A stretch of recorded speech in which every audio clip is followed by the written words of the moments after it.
Good morning. Morning. Who's going to go first? You go first. No, you go first. No, after you. No, seriously, you go first. Right, I'll go first then. So, last week, wonder how you got on with your Acts readings. So, by my notes, you should have done Acts 6 and 7. So hopefully you're enjoying keeping up to date with that. And I also wanted to, again, just re-challenge you around this transition bridge and to really think and consider where you personally might be at this point. Are you in that very comfortable chair saying, I'm not moving, I'm not changing, or are you starting this journey? I'd also like to say, you know, change isn't just about us. The position that we take on change can impact others. So if you're sat there going like this, then that might not be the most encouraging thing for others. So think about us as a church family and how we can all move through the various things that we need to over these next few months.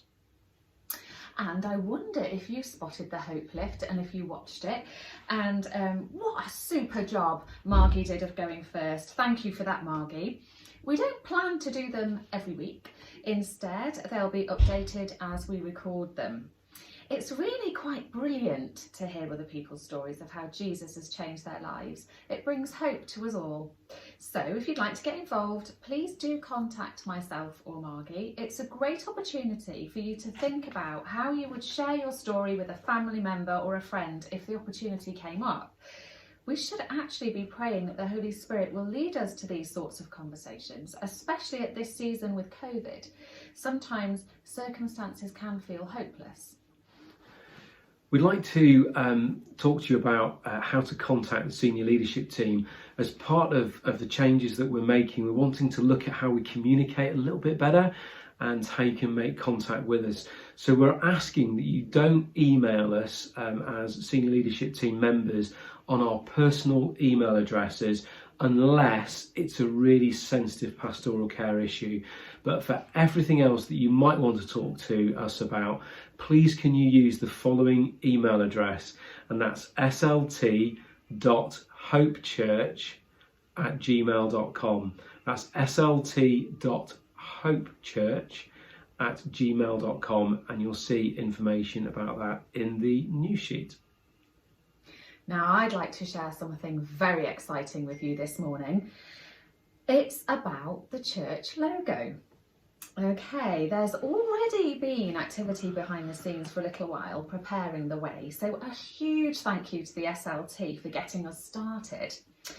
As we look to replant Dawlish Christian Fellowship into Hope Church, the SLT have asked Tracy and myself to engage with the membership for some input with the development of a logo which will represent our new name and communicate our identity in the wider community. As such, this is an important task, and the process will require a team of approximately 6 people who represent a cross-section of our church family. Watch out for an email that will be sent out during this week explaining how the process will go forward from here with a timescale and how you could get involved. Please pray.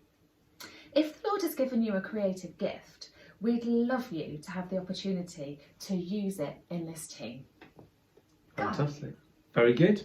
So get involved.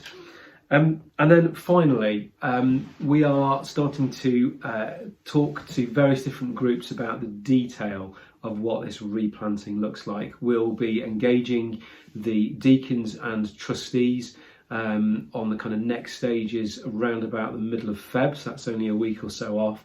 And then we are looking to hold a church meeting at the end of February. So watch this space, and Terry will be issuing more information about the timescale for that and how we're going to do it in these very difficult COVID times. So that's what's going on. That's what's going on. God bless you, everyone. Bye. Bye.